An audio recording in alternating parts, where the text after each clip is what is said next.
بسم اللہ الرحمن الرحیم۔ عثمان رضی اللہ تعالی عنہ جب کسی قبرستان پر ٹھہرتے تو اتنا روتے کہ آپ کی داڑھی تر ہو جاتی۔ ان سے کسی نے کہا کہ جب آپ کے سامنے جنت و جہنم کا ذکر کیا جاتا ہے تو نہیں روتے ہیں، اور قبر کو دیکھ کر اس قدر رو رہے ہیں؟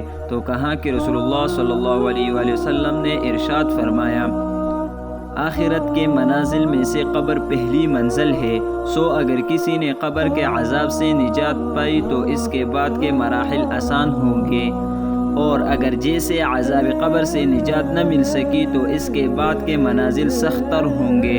عثمان رضی اللہ تعالی عنہ نے مزید کہا کہ رسول اللہ صلی اللہ علیہ وآلہ وسلم نے ارشاد فرمایا، گھبراہٹ اور سختی کے اعتبار سے قبر کی طرح کسی اور منظر کو نہیں دیکھا۔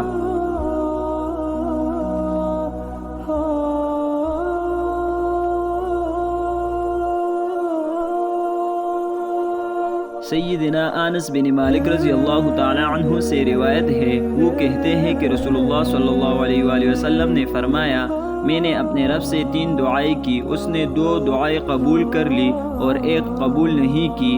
میں نے یہ دعا کی کہ وہ میری امت کو عام قحط میں مبتلا نہ کرے، اس نے یہ دعا قبول کر لی۔ پھر میں نے دوسری دعا یہ کی کہ میری امت کے دشمن اس پر غالب نہ آئے، اس نے یہ دعا بھی قبول کر لی۔ اور میں نے تیسری دعا یہ کی کہ وہ ان کو مختلف گروہوں میں بٹ جانے سے بچائے، لیکن اللہ تعالیٰ نے میری یہ دعا قبول نہیں کی۔